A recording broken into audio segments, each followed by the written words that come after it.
This channel does not promote any violent, harmful, or illegal activities. All content provided by this channel is meant for an educational purpose only. সল্টলেকে FD ব্লকে তথ্য প্রযুক্তির এক কর্মীকে শ্লীলতাহানি করা হয়েছে বলে অভিযোগ উঠছে। অভিযুক্তকে গ্রেফতারও করেছে বিধাননগর থানার পুলিশ। আজ ভোরবেলায় এই ঘটনা ঘটে। আপনাদের বিস্তারিত জানাবো। আর একবার জানাই, শ্লীলতাহানির অভিযোগ উঠছে সল্টলেকের এফডি ব্লকে তথ্য প্রযুক্তির এক কর্মীকে শ্লীলতাহানি করা হয়েছে বলে অভিযোগ।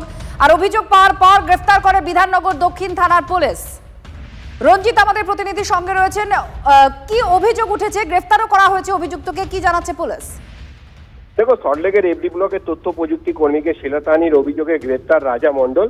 এবং যখন বিরোধীরা নারী নিরাপত্তা এবং নারী সুরক্ষা নিয়ে প্রশ্ন তুলছেন, ঠিক সেই সময় গতকাল কাকভোর অর্থাৎ 5:30টা নাগাদ সল্টলেকের তথ্য প্রযুক্তি নগরীর মহিলা কর্মী কাজ সেরে যখন সল্টলেকের এফডি ব্লকের বাড়ি ভাড়া বাড়িতে যাওয়ার সময় পেছন থেকে একজন যুবক এসে বাইকে করে এসে তাকে জাপটে ধরে, বাইক রেখে জাপটে ধরে এবং তাকে দীর্ঘক্ষণ ধরে ফলো করছিল, এমনটাই কিন্তু ওই মহিলার অভিযোগ। এবং পৌর ভবনের পাশের গলিতে নির্জন এলাকা দেখেই তাকে জাপটে ধরে এবং শ্লীলতাহানি করার চেষ্টা করে এবং চিৎকার করলে ওই ব্যক্তি ওই স্থান ছেড়ে পালিয়ে যায়, বাইকটি নিয়ে চলে যায়। এবং ঘটনার অভিযোগ দায়ের করে দক্ষিণ বিধাননগর থানায়। তদন্তে নেমে তদন্তকারী আধিকারিকরা সিসিটিভি ফুটেজ খতিয়ে দেখে।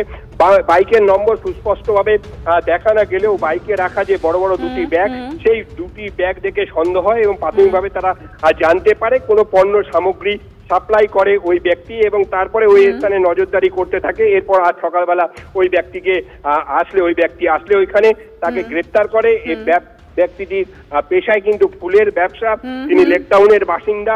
তার বিরুদ্ধে শ্লীলতাহানি, অবৈধভাবে আটকে রাখা সহ একাধিক ধারায় মামলা রুজু করা হয়েছে এবং ধৃত রাজা মণ্ডলকে কিন্তু আজকে বিধাননগর আদালতে পেশ করে নিজেদের হেফাজতে নেবারও আবেদন জানানো হয়েছে পুলিশের পক্ষ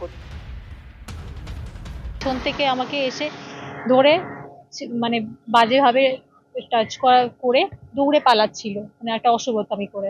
আমি যখন দৌড়েছি ওনার পেছনে, তখনও সে জোরে দৌড়ে পালাচ্ছিল। পরে আমরা এখানে বিধাননগর সাউথ পুলিশ স্টেশনে কমপ্লেন করি, পুলিশরা ওখানে যায়, ওখানে পুরো সিসিটিভি ক্যামেরা চেক করা হয়। ওরা খুবই অ্যাক্টিভলি কাজ করে একদিনের মধ্যে তাকে অ্যারেস্ট করেছে। এবার নিকো পার্কে যুবকের রহস্য মৃত্যু নিয়ে কথা বলবো, কারণ প্রশ্ন উঠছে যে কিভাবে মৃত্যু হলো, কোথায় গাফিলতি আছে, আর গাফিলতির কারণেই কি মৃত্যু? নিকো পার্ক কাণ্ডে কর্তৃপক্ষের বিরুদ্ধে দায়ের হয়েছে গাফিলতির অভিযোগ। নিকো পার্কের ভেতরে ওয়াটার পার্কে নায়াগ্রা ফলসের সামনে আচমকায় জ্ঞান হারান যুবক। পরে হাসপাতালে নিয়ে গেলে তাকে মৃত ঘোষণা করা হয়। সুজয় আমাদের প্রতিনিধি আমাদের সঙ্গে রয়েছেন। সুজয়, গাফিলতির অভিযোগ জানানো হয়েছে পুলিশের কাছে, ঠিক কি কি বিষয়কে সামনে রেখে এই গাফিলতির অভিযোগ করা হয়েছে? দেখো, যে গাফিলতির অভিযোগ পরিবারের সদস্য বা রাহুলের বাবা সত্যজিৎ বাবু করেছেন, সেটা হলো যে অসুস্থ হয়ে পড়ার পর তাকে তার যে জরুরি চিকিৎসাগুলো দরকার ছিল সেই চিকিৎসাগুলো সঠিক সময় দেওয়া হয়নি। তার বাবা অভিযোগ করেছেন যে সেখানে কোনো ডাক্তার ছিল না, সেখানে অ্যাম্বুলেন্সে নিয়ে যাওয়ার ক্ষেত্রে অক্সিজেনের ব্যবস্থা ছিল না। তার দাদু অভিযোগ করছেন যে সেখানে তার তৎক্ষণাৎ কোনো ওষুধ দেওয়ার ব্যবস্থা ছিল না বা সেরকম কেউ ছিল না। এবং পুলিশ তদন্ত শুরু করেছে। পুলিশের তদন্তেও কিন্তু প্রাথমিকভাবে একটা গাফিলতি নজরে এসছে। পুলিশ সিসিটিভি ফুটেজ বাজেয়াপ্ত করেছে। সেই ফুটেজে দেখা যাচ্ছে যে নায়াগ্রা ফলস অর্থাৎ যে ওয়াটার পার্কে সে গেছিল বন্ধুদের সঙ্গে, যে অংশে সে অসুস্থ হয়েছিল অর্থাৎ নায়াগ্রা ফলসের উপরের অংশে, গতকাল আমরা সেই ছবি দেখিয়েছি, সেই উপরের অংশে কিন্তু গোটা সিসিটিভির কোনো নজরদারি ছিল না। গোটা নিকো পার্ক সিসিটিভিতে ঢাকা রয়েছে, কিন্তু ওই অংশটা সিসিটিভিতে ঢাকা নেই। ফলে সেখানে কিভাবে অসুস্থ হয়ে পড়লো সেই রাহুল, মাথা ঘুরে পড়ে গেল নাকি অন্য কোনো শারীরিক সমস্যা তৈরি হয়েছিল, সেটা সিসিটিভিতে আসেনি। সিসিটিভিতে শুধু এসছে তাকে উদ্ধার করে নিয়ে আসার মুহূর্তটুকু। এটা প্রথম গাফিলতি বা প্রথম তদন্তেই পুলিশ এটা জানতে পেরেছে। এবং এর পরবর্তীতে পুলিশ যেটা জানতে চাইবে যে সেই নায়াগ্রা ফলসে নজরদারি রক্ষণাবেক্ষণে কারা ছিলেন, সিসিটিভি যিনি মনিটর করেন, কেন সিসিটিভির আওতায় আনা হয়নি ওই অংশটিকে, কেন সেখানে প্রত্যেকদিন ডাক্তার থাকে না, কি করে একজন ডাক্তার ছুটিতে থাকলে সেখানে নার্সকে দায়িত্ব দেওয়া হয়।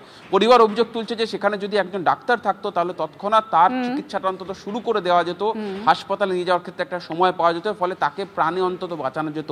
এই সংক্রান্ত একাধিক গাফিলতির অভিযোগ পুলিশ তদন্ত শুরু করেছে এবং তদন্ত শুরু করেই কিন্তু পুলিশ এই তথ্যগুলি সামনে এনেছে। এর পরবর্তীতে সেখানকার যারা ডিউটি রোস্টার, ডাক্তার কারা ছিলেন, কেন ডাক্তার সেই দিন ছুটি নিলেন, কেন তার জায়গায় নার্সকে দায়িত্ব দেওয়া হলো, এই সংক্রান্ত একাধিক বিষয় কর্তৃপক্ষ থেকে পুলিশ জানতে চাইবে। যারা রয়েছে নিকো পার্কের দায়িত্বে সেখানকার ম্যানেজমেন্ট, সেই ম্যানেজমেন্টের থেকে এই সংক্রান্ত তথ্য জানতে চাওয়া হবে।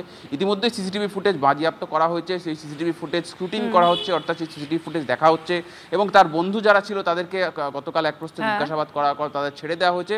আজকে পুলিশ ময়নাতদন্তের রিপোর্টের অপেক্ষা করছে। ময়নাতদন্তের রিপোর্ট সামনে এলে মৃত্যুর কারণ স্পষ্ট হবে, তারপরে বাকি তদন্তে এগিয়ে নিয়ে যাওয়া হবে। ধন্যবাদ। সুজয় আমাদের প্রতিনিধির সঙ্গে ছিলেন। এই গাফিলতির অভিযোগ তোলা হচ্ছে এবং একাধিক কেন থেকে যাচ্ছে, কেন ডাক্তার ছিল না, কেন সিসিটিভি নেই, এই সমস্ত বিষয়ে নজরদারি কেন নেই সিসিটিভির মাধ্যমে, এই সমস্ত প্রশ্নগুলো উঠছে। আর সেখান থেকেই গাফিলতির অভিযোগ করা হচ্ছে পরিবারের তরফ থেকে, অর্থাৎ মৃত যুবকের বাবা তিনি কি বলছেন শুনুন। ওখানে অনেকক্ষণ ওরা ডিলে করেছে, তারপরে যে অ্যাম্বুলেন্সটাকে পাঠিয়েছে কোনো অক্সিজেনের কোনো ব্যবস্থা ছিল না। আচ্ছা অক্সিজেনটা যদি থাকতো আমার ছেলে বাঁচত। ওদের যেটা ঘর ছিল অক্সিজেনের, ওদের যে চিকিৎসার ঘর ছিল সেখানেও কোনো অক্সিজেনের ব্যবস্থা নেই। ওদের নেগলিজেন্সির জন্য এই আজকে এত বড় আমার ছেলের হলো। প্রতিদিন 3 ঘন্টা 2.5 ঘন্টা জিম করে আমার ছেলে, ঠিক আছে, কোনো অসুখ বিসুখ কিছু নেই, কোনো ওষুধ খায় না। ওখানে 1 ঘন্টা ওরা ডিলে করেছে, নেগলিজেন্সির জন্য মেরে ফেললো। বাচ্চাগুলো চিল্লাচ্ছিল আমাদের হেল্প করে, কেউ হেল্প করতে আসেনি, ওরা বাচ্চারা বডিতে প্রেসার করার জন্য যাচ্ছিল, ছুটে দেয়নি বাচ্চাগুলোকে, ওরা ওইখানে ইচ্ছা করে মেরে ফেললো। গাফিলতি তো হয়েছেই, গাফিলতি ওকে যদি টাইম মতো ওই সিপিআর না কি বলে যাওয়া যেত, ওখানে তো কোনো স্বাস্থ্য ফার্স্ট এডের কোনো ব্যবস্থাই নেই, কোনো ব্যবস্থা নেই। একটা নার্স ছিল, কোনো ডাক্তার নেই, কিছু নেই, নেই ওই ডক্টর নেই, কিছু নেই, অক্সিজেন নেই, তো গাফিলতি তো নিশ্চয়ই। এর একটা বিচার হওয়াটা দরকার। আজ একটা মা সন্তানহারা হয়েছে, আমি নাতিহারা হয়েছি, এরকম হয়তো আরও হবে ভবিষ্যতে। সিপিআর আমরা দিয়েছি, যখন দেখলো যে পালসটা লো হচ্ছে, সিপিআরটা রেসপন্স করছে না ঠিক করে, আমরা সঙ্গে সঙ্গে নেক্সট স্টেপ নিয়েছি যে আমরা নিজস্ব আমাদের যে অ্যাম্বুলেন্স আছে সেটা দিয়ে আমরা পেশেন্টকে পাঠিয়ে দিয়েছিলাম টু দ্য নিয়ারেস্ট হসপিটাল। ওদের সাথে আমাদের 2জন সিনিয়র অফিসাররাও ছিলেন। আমরা ডাক্তারদেরকে ইনশিওর করি যে উনি থাকেন, কেন লোক সংখ্যা বেশি থাকে পার্কে।